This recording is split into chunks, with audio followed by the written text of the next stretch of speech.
Good evening student, কেমন আছো তোমরা সবাই? সবাই ভালো? আরে সিনিয়র ভাই, আসসালামু আলাইকুম। আমি তো ভাবতেই পারি না যে আপনি এখানে আছেন।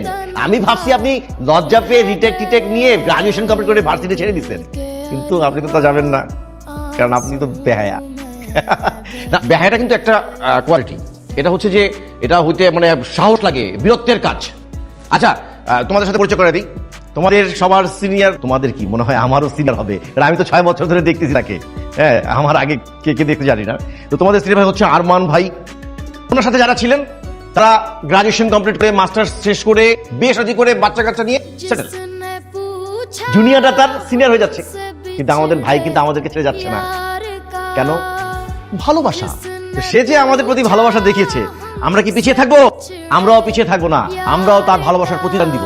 কিভাবে দিব? আমি হেড অফ ডিপার্টমেন্টের সাথে কথা বলবো। আমরা নতুন একটা ডিপার্টমেন্টের ব্যবস্থা করব। সেই ডিপার্টমেন্টের বিষয়বস্তু কি হবে? যে বিষয়ে আমাদের আরমান সাহেব পারদর্শী। এখন প্রশ্ন যে সে কিসের উপর পারদর্শী? সেটা হচ্ছে গ্যাঞ্জাম, মারামারি, বদমাশি। এইটার এই সাবজেক্টে যদি আমরা মানে একটা আয়োজন করতে পারি, তাহলে আমি নির্ঘাত যে সে পাস করবে।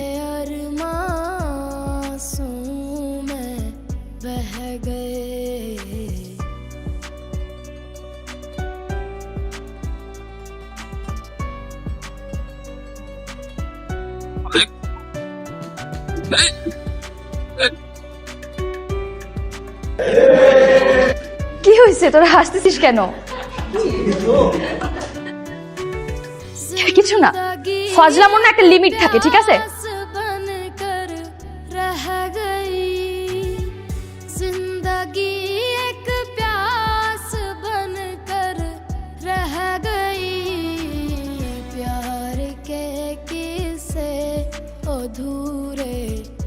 তোমার কি কাউকে সন্দেহ হয়?